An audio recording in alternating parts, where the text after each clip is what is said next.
Hello guys, कैसे हैं आप सब। उम्मीद है अच्छे होंगे। पुनः स्वागत है आप सबका। मैं हूं चंदन शर्मा और आप देख रहे हैं शर्मा आर्ट्स क्लासेस का यूट्यूब वीडियो चैनल।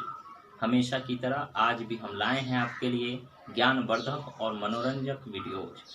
आइए शुरू करते हैं आज का क्लास।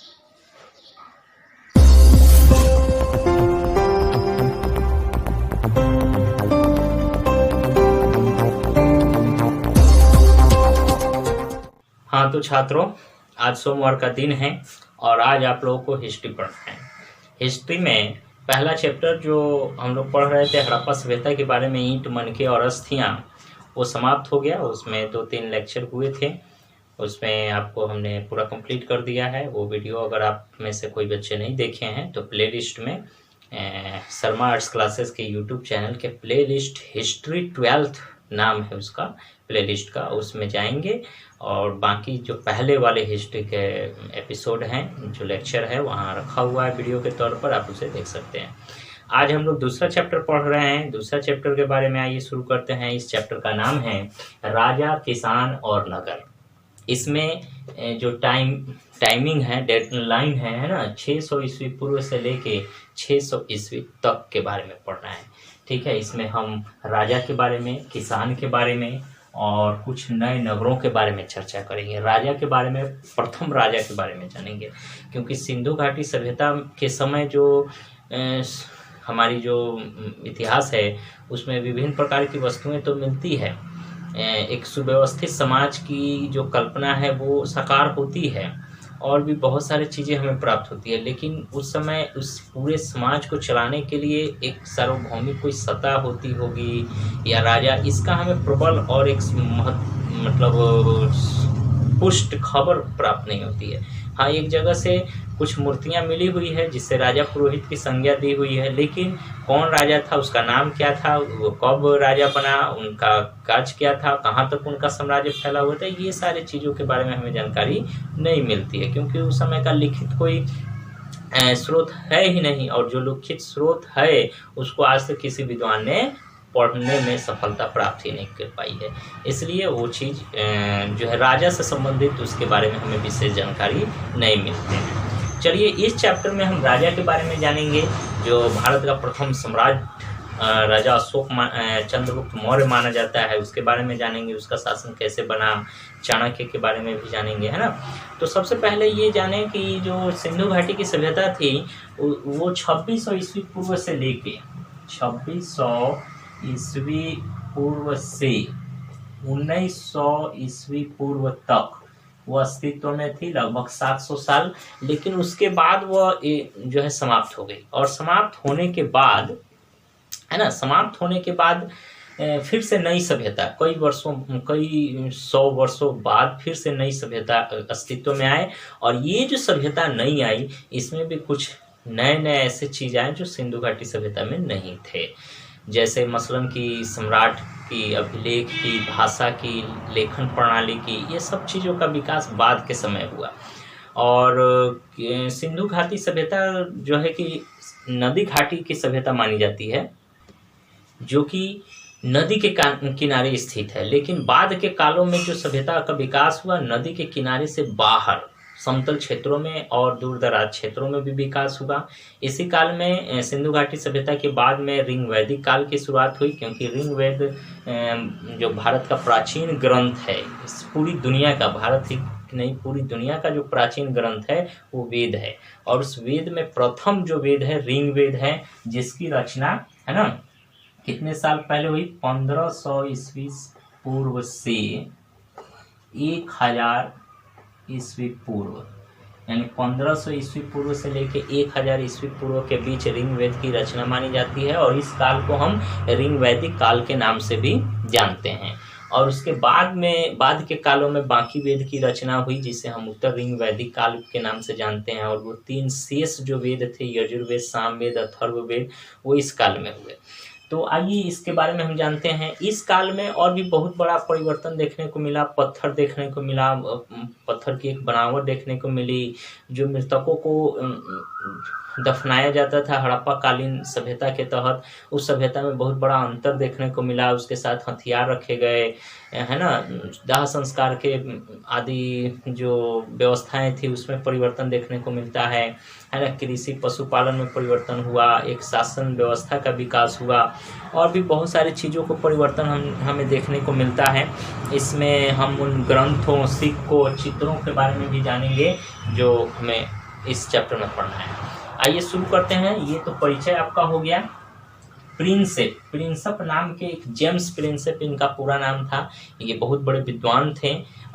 सिंधु घाटी सभ्यता में जो कुछ पुरातत्ववेताओं का नाम आता है, जैसे दयाराम साहनी थे, राखलदास बनर्जी थे, और इनके जो डायरेक्टर थे भारतीय पुरातात्विक सर्वेक्षण के, है ना, सर जॉन मार्शल का नाम उल्लेखनीय रूप से लिया जाता है। REM फीलर थे, है ना, और भी बहुत सारे लोग थे। तो उसी तरह ये जेम्स प्रिंसेप नाम के भी पुरातत्ववेता थे। ये बहुत विद्वान व्यक्ति थे। इन्होंने जो अभिलेख था पाली प्राकृत भाषा में खरोष्टी ब्राह्मणी लिपि से, है ना, ब्राह्मणी और खरोष्टी लिपि का वो भाषा मैंने लिपि था, है ना, लेकिन वो लिखा गया था, कुछ चीज़ पाली संस्कृत और प्राकृत भाषाओं से भी लिए गए थे, तो उसको आज तक कोई विद्वान नहीं पढ़ पाया था। लेकिन 1830 ईस्वी में सबसे पहली बार जेम्स प्रिंसेप ने एक अभिलेख को पढ़ने का काम किया।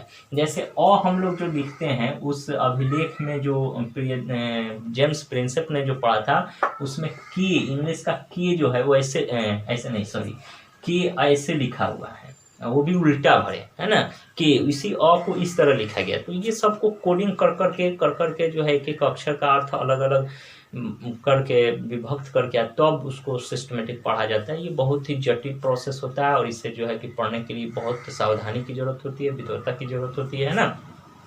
तो जेम्स प्रिंसेप ने 1830 ईस्वी में अशोक के द्वारा लिखवाए गए और कुछ अभिलेखों को पढ़ा जो अब तक लोगों को ज्ञात नहीं था। तो उन अभिलेखों में एक राजा का नाम बार बार आ रहा था, और उसको पियदसी शब्द से डिनोट किया गया था। वहाँ पियदसी जहाँ तहाँ लिखा हुआ था। तो लोगों ने अनुमान लगाया, और कई स्रोतों से, ग्रंथों से भी हमें पता चला है कि राजा अशोक का दूसरा नाम प्रियदर्शी का मतलब जो देखने में सुंदर हो, प्रिय हो। तो प्रियदर्शी राजा अशोक का ही दूसरा नाम है। तो राजा अशोक के द्वारा लिखवाए गए ये अभिलेख हो सकते हैं। इसकी पुष्टि जेम्स प्रिंसेप ने 1830 ईस्वी में की। और भी कुछ ऐसे सिक्कों का जिक्र उन्होंने किया, और राजा अशोक से संबंधित उन्होंने ये बताया कि जो देखने में प्रिय हो, मनोहर हो, है ना, उसको कहा जाता है। तो राजा अशोक के द्वारा लिखाए गए बहुत सारे साक्ष्यों में, स्रोतों में, अभिलेखों में जेम्स प्रिंसेप का कार्य बहुत ही उल्लेखनीय है। और कई स्रोतों से, साक्ष्यों से हमें जो है कि यह जानकारी मिलती है, कई विद्वानों ने भी। अब आइए सबसे पहले हम लोग जानते हैं अभिलेख क्या है। अभिलेख बार बार इस चैप्टर में देखने को मिलेगा। अभिलेख का मतलब ही होता है अभि जोड़ लेख। अभि का मतलब अभि और जोड़ लेख। अभि ये एक उपसर्ग है, और लेख का मतलब होता है लिखना, है ना। तो अभिलेख का मतलब ही होता है कि पत्थर पर, लकड़ियों पर या चट्टानों पर जब अक्षरों को गोद कर जब लिख दिया जाता है तो उसे हम अभिलेख कहते हैं। तो पुराने ज़माने में जब कागज़ का विकास नहीं हुआ करता था तो लोग इन्हीं माध्यमों से तरह तरह के वस्तुओं पर लिखा करते थे, खोद करके, उगा करके पत्थरों पर, चट्टानों पर। और वही अभिलेख जो आज पृथ्वी के अंदर जहाँ तहाँ खुदाई और उत्खनन करने के दौरान प्राप्त हमें होते हैं। तो ये अभिलेख हमें प्राप्त हुए हैं, और उन्हीं अभिलेखों पर उस समय का जो लैंग्वेज था, भाषा, कैसे क्या लिखा हुआ था, किस बात को कैसे प्रकट किया गया था, ये हमारे इतिहासकार और पुरातत्ववेताओं के द्वारा पाया जाता है, पढ़ा जाता है, जो कि बहुत ही जटिल कार्य होता है, जैसा कि हमने बताया। तो अशोक ने भी बहुत सारे अभिलेख लिखवाए थे। पहले के ज़माने में होता क्या था कि राजा जब भी कोई राज्यभार संभालता है या किसी शत्रु राज्य पर विजय प्राप्त करता है, या अपने राज्य में बहुत बड़ा डिसीजन लिया किसी चीज़ बनाने का, करने का, है ना, तो उन चीज़ों को, इस फरमान को जो है कि बड़े से अभिलेख पर, चट्टानों पर लिखवा दिया जाता था, खुदवा करके, और उससे चट्टानों को राज्य के किसी मुख्य केंद्र पर, चौराहा पर या किसी खास जगह पर उसे लगा दिया जाता था, ताकि आने जाने वाले लोग उसे देख सकें, राजा की महत्व को जान सकें, है ना। और अगल बगल के राज्य के सुदूर लोग भी यदि आएँ तो इस राज्य का राजा कैसा है और इस राज्य का राजा जो कैसा घोषणा करता है या कार्य करता है, इस सब की जानकारी उसे हो सके इन अभिलेखों के माध्यमों से। इसलिए भी ये अभिलेख लिखवाए जाते थे। ये शिलालेख भी इसे पत्थर पर लिखवाया जाता था, है ना। तो यही अभिलेख जहाँ तहाँ हमें बहुत कई सौ की संख्या में प्राप्त हुए हैं, और इन्हीं अभिलेखों से हमें इतिहास के बहुत सारे राज खुलते हैं, पता चलते हैं, बहुत सारी जानकारी मिलती है जो अब तक ज्ञात नहीं है, उन सभी चीज़ों की जानकारी मिलती है। राजा अशोक के बारे में 1830 के पहले शायद कोई प्रियदर्शी भी नाम होगा, नहीं जानता होगा, और उन्हीं के वजह से जाना गया। अब आइए इन्हीं अभिलेखों से और इन्हीं स्रोतों से जो हमें जानकारी प्राप्त हुई है, उन्हीं जानकारी को इस चैप्टर में विस्तृत रूप से दिखाया गया है, उसकी चर्चा हम करते हैं। सबसे जेम्स प्रिंसअप और प्रियदर्शी, ये टॉपिक खत्म हो गया। अगला टॉपिक है प्रारंभिक राज्य। प्रारंभिक राज्य के बारे में हम आपको बताते हैं। सिंधु घाटी की सभ्यता 2600 ईस्वी पूर्व से लेकर 1900 ईस्वी पूर्व तक जो कायम थी, वो सिंधु घाटी की सभ्यता एक समय आया कि विभिन्न कारणों की वजह से जो रहस्य ही बना हुआ है, समाप्त हो गया, खत्म हो गया यह सभ्यता। उस सभ्यता के बाद नई फिर राज्य प्रणाली शुरू हुई, नए राजा आए, नया विकास शुरू हुआ, तो एक प्रारंभिक राज्य की शुरुआत हुई। बीच के काल में एक बहुत बड़ा गैप भी था, है ना। उसका भी इतिहास हमें जो है कि विभिन्न स्रोतों से अभी अप्राप्य है या कुछ प्राप्त भी हुआ है, तो उस पर चल रहा है खोज, है ना। तो प्रारंभिक राज्य में कुछ ऐसे राज्य की चर्चा होती है जो पूरे भारत में उस समय, उत्तर भारत में, है ना, लगभग 16 राज्यों की चर्चा होती है, जिन राज्यों को हम महाजनपद के नाम से जानते हैं। 16 महाजनपद, ये 16 महाजनपद जो है ये प्रारंभिक राज्य की श्रेणी में आते हैं। इसके पहले कौन कौन से राज्य थे, वहाँ का राजा कैसा था, उसकी राजधानी कहाँ थी, ये सब के बारे में हमें विशेष जानकारी नहीं, किसी भी स्रोत से नहीं मिल पाती है। इसलिए जो प्राप्त हुआ है 16 महाजनपद, उसको हम प्रारंभिक राज्य की श्रेणी में रखते हैं। आइए उसी प्रारंभिक राज्यों की श्रेणी में 16 महाजनपदों की तरफ बढ़ते हैं। वो कौन कौन से महाजनपद थे? जैसा कि हमने बताया कि उत्तर भारत का पूरा समूचा ये भारत का हिस्सा जो है वह 16 महाजनपदों में बटा हुआ था, कई खंडों में विखंडित था, और प्रत्येक महाजनपद का अपना एक राजा होता था। उस राज्य की अपनी एक खास राजधानी होती थी।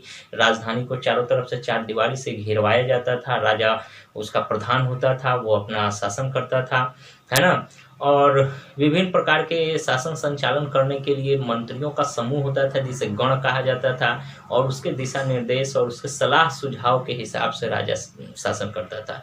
यहाँ 16 महाजनपदों में बहुत सारे ऐसे गणतंत्र की भी चर्चा होती है, जहाँ पता चलता है कि लोकतंत्र की शुरुआत यहीं से हुई। बताइए, आज से इतना 100 साल, इतना 1000 साल पहले, ये 4वीं सदी की इतिहास के बारे में हम लोग पढ़ रहे हैं। 4वीं सदी का मतलब हुआ आज से 2400 साल पहले, ठीक है। तो 2400 साल पहले पूरे विश्व में कहीं लोकतंत्र का नामो निशान नहीं था, लेकिन वैशाली, इसी 16 महाजनपदों में वैशाली जो है एक गणतंत्र है, जहाँ की लिच्छवी, है ना, लिच्छवी गणतंत्र की राजधानी वैशाली हुआ करती थी, जो बिहार की राजधानी है। लिच्छवी गणतंत्र था, वैशाली वहाँ की राजधानी थी। यहाँ का जो शासन व्यवस्था होता था लोकतांत्रिक ढंग से चलता था। यहाँ का राजा लोगों के वोट से, मतलब समर्थन पाकर जीतता था। तो लोकतंत्र की जो जड़ें हैं वो इतनी गहरी हैं और इतनी प्राचीन है, वो भी भारत से जुड़ी हुई है। ये सौभाग्य की बात है। और आज ये पूरे विश्व पर, अंतर्राष्ट्रीय स्तर पर लोकतंत्र को जो गले लगाया जा रहा है, निश्चित तौर से ये भारत की ही देन कही जाएगी। तो इस तरह से सत्य हिंसा का भी जो है कि भारत ने ही पूरे विश्व को दिया। जीरो का खोज भारत ने किया। विभिन्न प्रकार, यानी वैश्विक स्तर पर भारत ने अपनी समय समय पर उपस्थिति विभिन्न माध्यमों से दर्शाई है। ऐसा है ना। तो ये 16 महाजनपदों में कौन कौन से? कुरु, कोसल, पंचाल, वज्जी, वैशाली, मगध, है ना, बहुत सारे 16 महाजनपद आते हैं। और आपको क्लासरूम में हमने लिखवाया भी था कि 16 महाजनपदों में कौन राज्य का राजा कौन हुआ करता था। कोसल का राजा प्रसेनजित था, जिसकी राजधानी श्रावस्ती थी, है ना। तो अलग अलग समय में जो राजा हुआ किए करते थे, और इसकी राजधानी कहाँ कहाँ थी, है ना, कब कौन राज्य किस पर चढ़ाई किया, इस तरह का नोट्स हमने आपको लिखाया होगा, याद कीजिए। यदि नहीं लिखाए हो तो हम ग्रुप में शेयर कर देंगे, व्हाट्सएप पर, टेलीग्राम पर। इस नोट्स को आप लोग जरूर लिख लेंगे, ठीक है। यहाँ ध्यान दीजिए, आगे हम लोग चर्चा करते हैं। तो अधिकांश महाजनपदों की अपनी एक राजधानी होती थी और ये राजधानी चारों तरफ से ऊंची ऊंची और मोटी लंबी दीवारों से घिरी होती थी, जिससे उस राजधानी की बाहरी लोगों से सुरक्षा होती थी। और उसके चारों तरफ जो मुख्य द्वार होते थे वहाँ द्वारपाल खड़ा रहा करते थे, जो आने जाने वाले लोगों को जाने से रोकता या नहीं जाने से रोकता, इसके लिए भी रखा गया था। साथ ही साथ अच्छा बुरा का भी ख्याल रखा जाता था। अब जैसे कि राजगीर चले जाएं, है ना, मगध की राजधानी पहले राजगीर हुआ करती थी, बाद में पाटलिपुत्र हुई, है ना। तो इसका प्राचीन नाम राजगाह है। राजगाह, राजगृह भी कहा जाता है इसका नाम, है ना, राजगृह यानी राजा का घर, ठीक है। बाद में पाटलिपुत्र आया। पाटलिपुत्र जो है कि पटना का प्राचीन नाम है, वहाँ आया। तो राजगीर जब जाएंगे तो उसके चारों तरफ कुछ ऐसे आपको दीवार मिलेंगे जो खंडहर के रूप में है, पृथ्वी के नीचे दबे हुए हैं, है ना। पुरातत्ववेत्ताओं ने उसे संग्रहालय के रूप में तब्दील किया है, देख सकते हैं। तो वो ऊंची ऊंची जो दीवारें थी, बहुत उतनी ऊंची, और उस स्थिति में तो आज तक नहीं है। 2500 साल पहले ख़त्म मैंने हुआ था, और आज इतना दिन तक कैसे कायम रहेगा। लेकिन उसका जो है अंश देखने को आपको मिलेगा, कुछ कुछ उसके हिस्से अभी भी ठीक हैं, है ना, वो देखने को मिलेगा। तो चारों तरफ से किलेबंदी की जाती थी और किले की रक्षा करने के लिए द्वारपाल को रखा जाता था, है ना।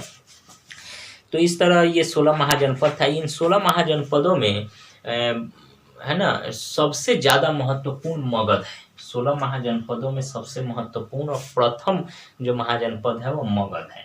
आइए मगध की हम चर्चा करते हैं, और इसके बारे में बताने से पहले थोड़ी सी आपको और सभी बात बता दें कि 16 महाजनपदों में ये मगध ही महत्वपूर्ण क्यों था। इसके पीछे कई वजह थी। जैसे यह मगध जो है कि जंगल के बगल से था, तो इसे बहुत सारे हाथी वगैरह मिल जाते थे, घोड़े मिल जाते थे, उसे पालतू बना करके युद्ध के लिए, युद्धाभ्यास के लिए और युद्ध के लिए उसे तैयार किया जाता था।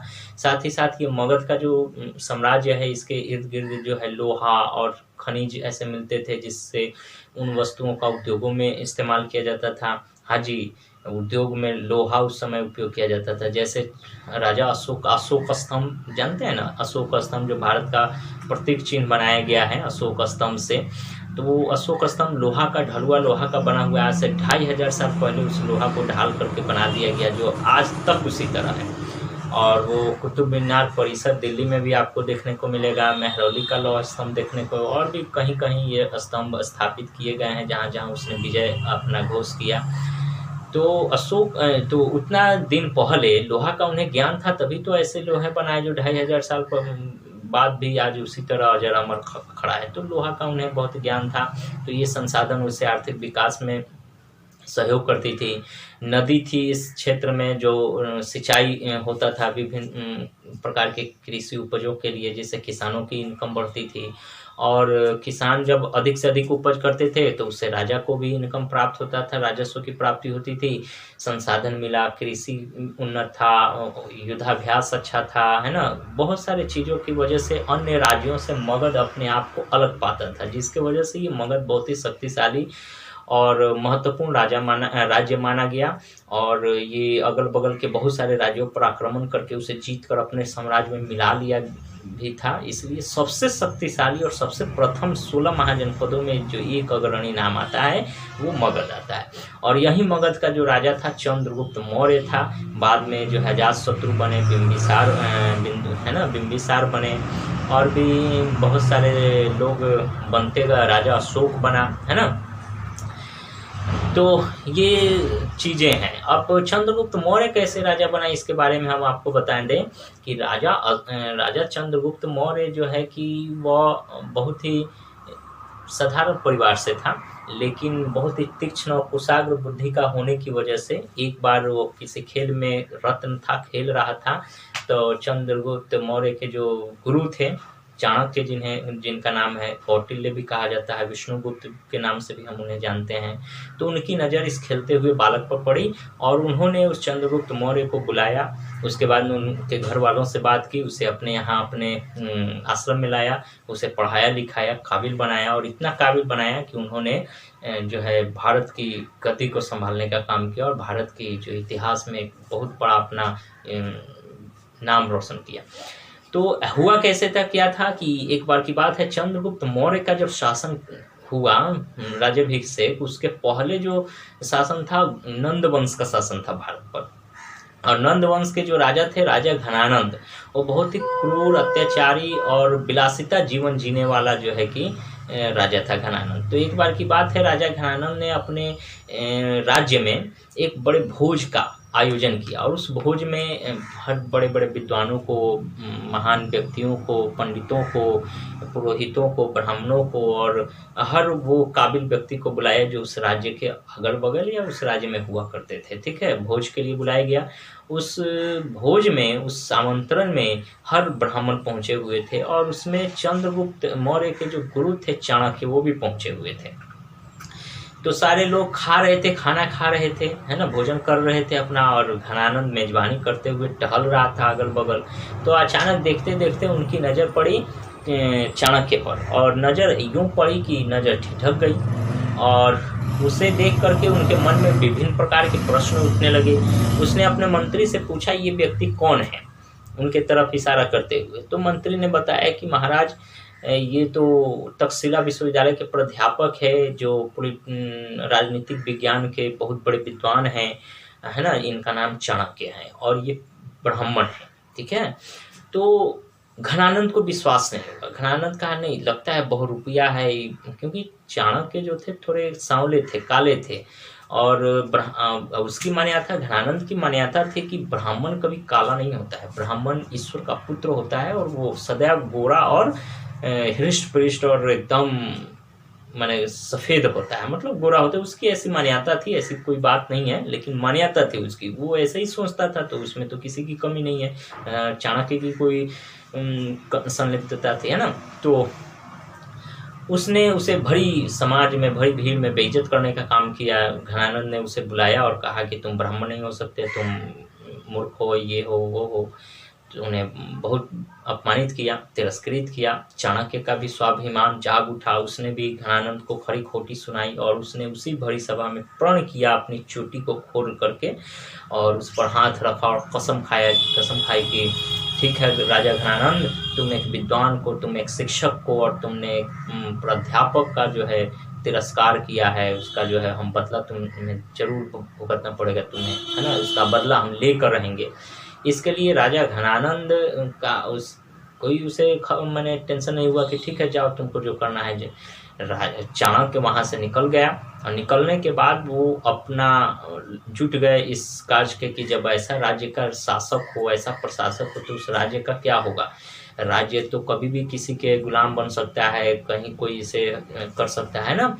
तो उन्हें बड़ी चिंता होने लगी राज्य की, और इस पूरे देश की अखंडता की, एकता की बात उन्हें करने लगी। आप चंद्रगुप्त मौर्य फिल्म जो सीरियल है वो देखेंगे तो उसमें ये सारी कहानी, चाणक्य की किरदार जो निभा रहे हैं उनके डायलॉग से आपको सारा समझ में आएगा।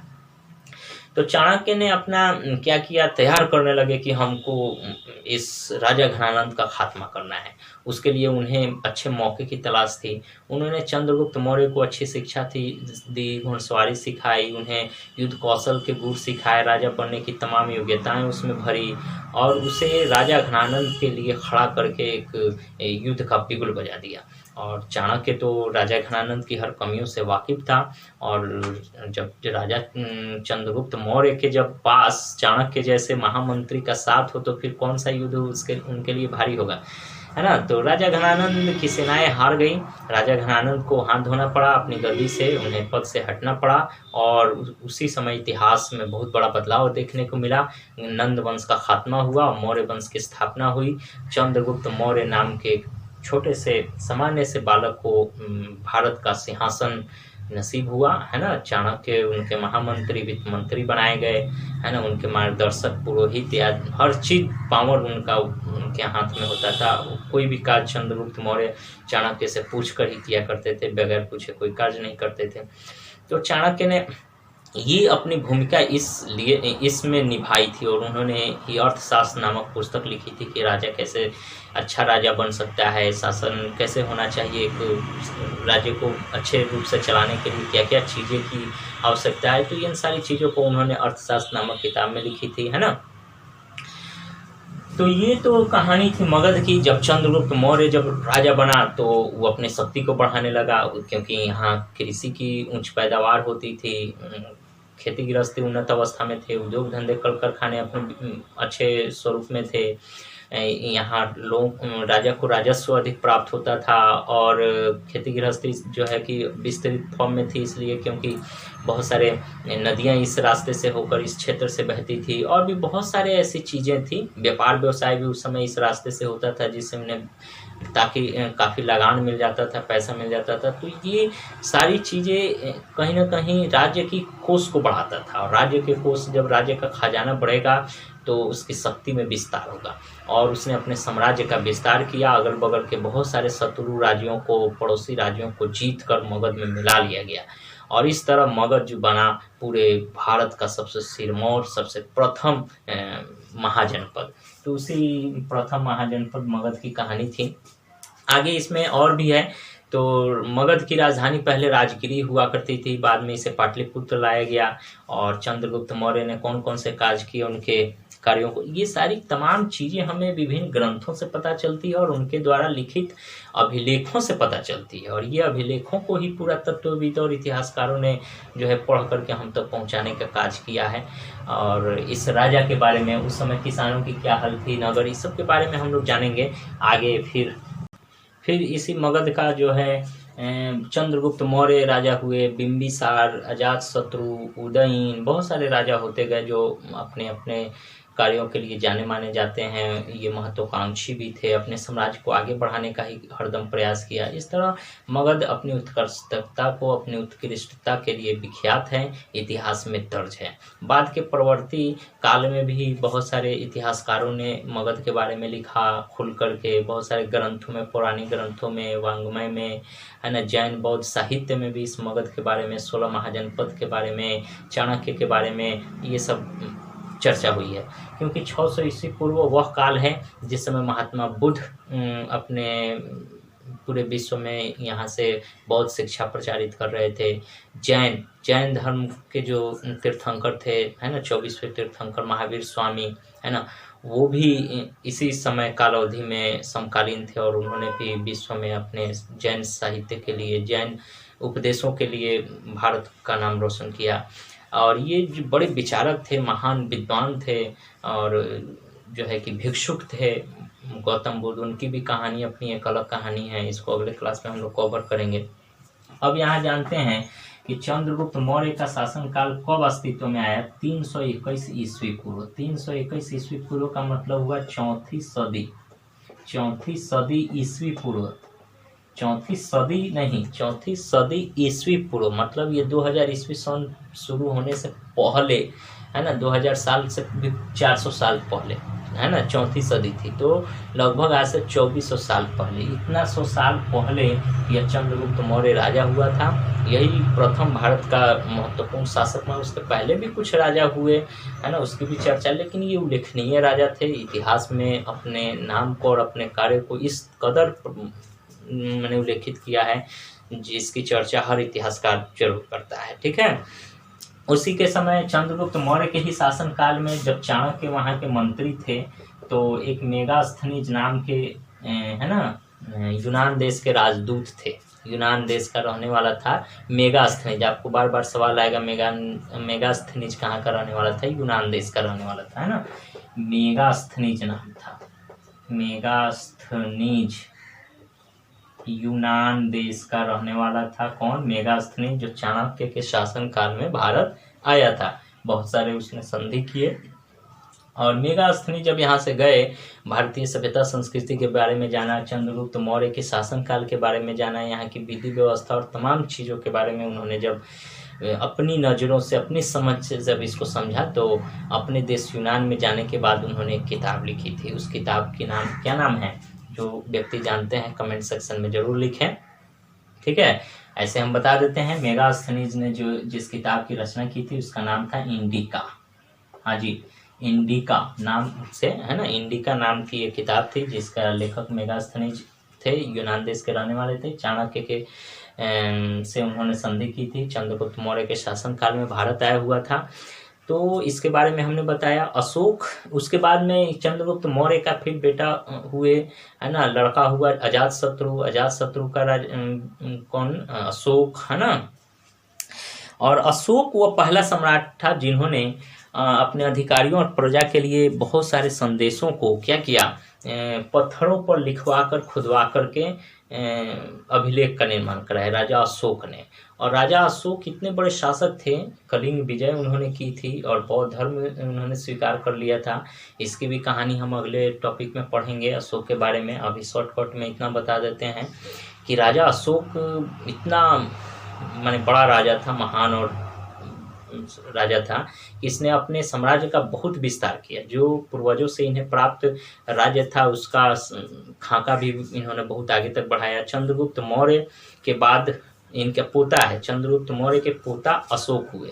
तो राजा अशोक ने जब कलिंग की लड़ाई की थी, 261 ईस्वी पूर्व की बात है, और 261-62 ईस्वी पूर्व में कलिंग विजय उन्होंने किया था।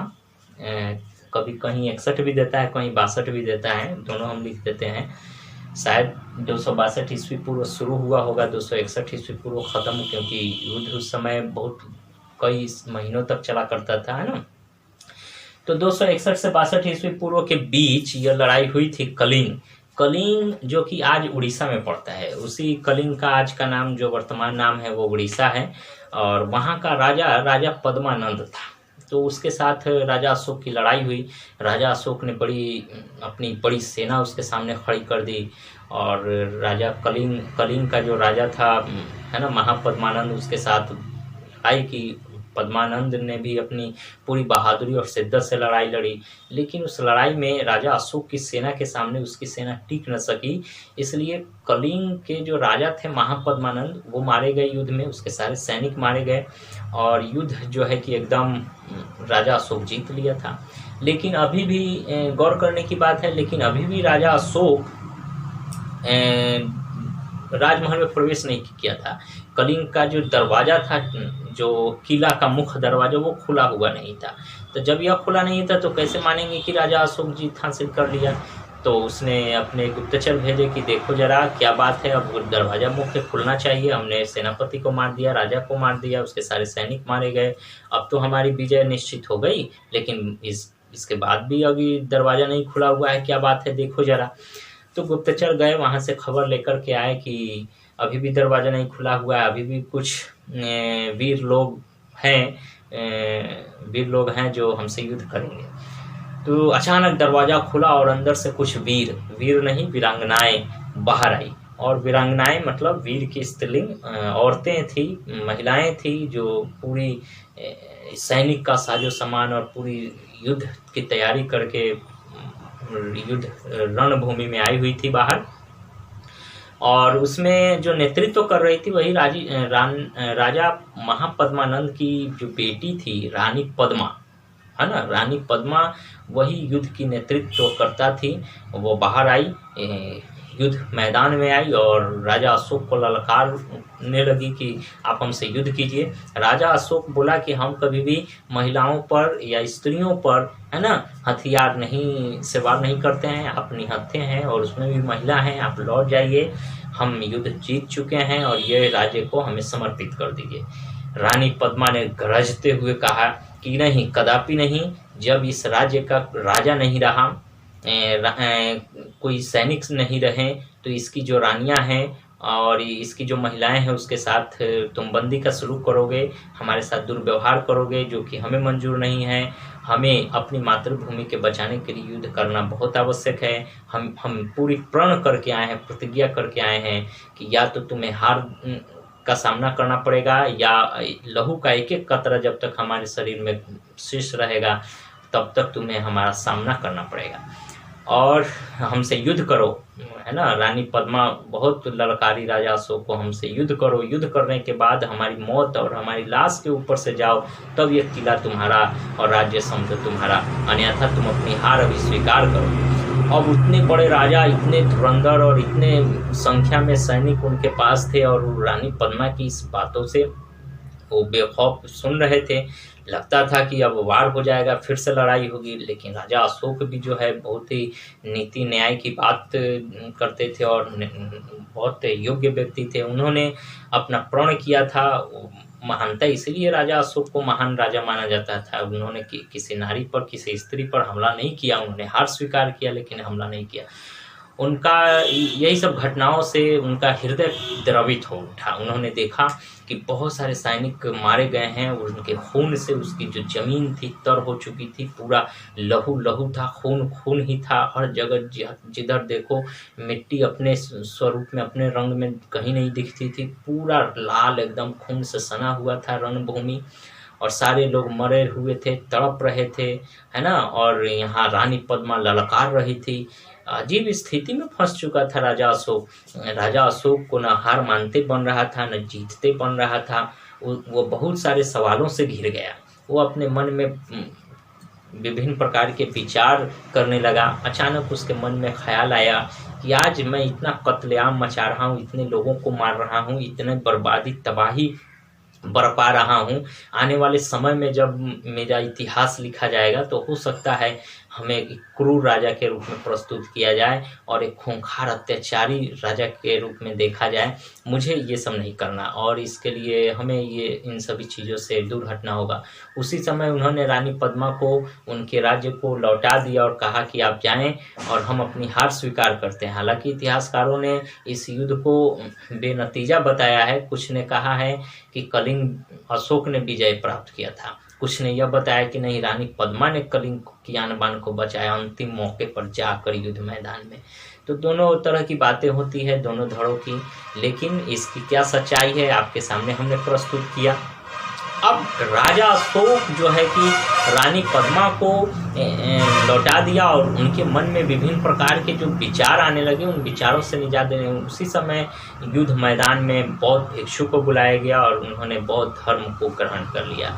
महात्मा आए, बौद्ध धर्म के कोई भी जो भिक्षुक थे उन्हें बुलाया गया और उनकी शिक्षा उन्होंने उस युद्ध मैदान में शिक्षा ली और उन्होंने तलवार फेंक दिया, शस्त्र का त्याग कर दिया और उन्होंने बताया कि अब यहाँ से हमारी ज़िंदगी लड़ने मरने मारने के लिए नहीं होगी, हमारी अब ज़िंदगी जीने और जीने दो पर चलेगी। लोगों को जोड़ो, लोगों को नीति न्याय की बातें बताओ, इस पर हमारी ज़िंदगी चलेगी।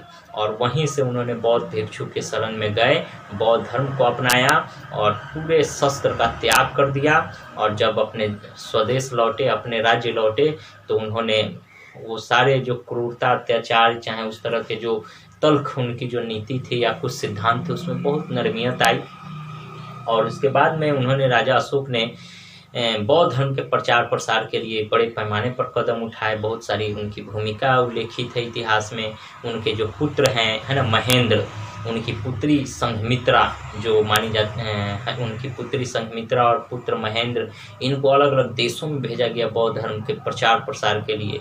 और ये लोग श्रीलंका, म्यांमार, भूटान, चीन, अफगानिस्तान, है ना, भारत समेत इन सभी पड़ोसी देशों के अलावा भी दूर दराज के देशों तक बौद्ध धर्म को बढ़ाया, आगे फैलाया और लोगों को सत्य अहिंसा की शिक्षा दी। बौद्ध धर्म में जो उल्लेखित सिद्धांत है, चार आर्य सत्य, अष्टांगिक मार्ग, इस सब की शिक्षा दे के लोगों को अच्छे जीवन जीने की कला सिखाई। तो इस तरह संघमित्रा ने, महेंद्र ने भी अपने जीवन समर्पित कर दिए बौद्ध धर्म के प्रचार प्रसार के लिए और राजा अशोक ने भी अपना तप संयम जो है पूरा इसमें एक कर दिया। तो ये कहानी है राजा अशोक की, ये कहानी है मगध की। तो ऐसा हमारा इतिहास है, इतना समृद्ध, इतना गौरवशाली हमारा अतीत है, इतिहास है, जिस पर हमें फख्र करना चाहिए, जिस पर हमें अभिमान होना चाहिए, है ना।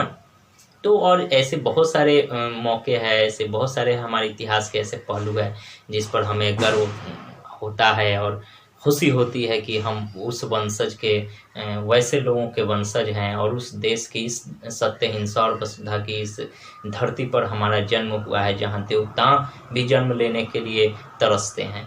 तो इसलिए सौभाग्य की बात है, हमें इस धरती से प्रेम करना चाहिए, इस देश से हमें मोहब्बत करनी चाहिए और अपना सर्वस्व न्यौछावर करना चाहिए, त्याग बलिदान का जब मौका आए, समय आए। तो तो आज का क्लास इतना ही रहने देते हैं।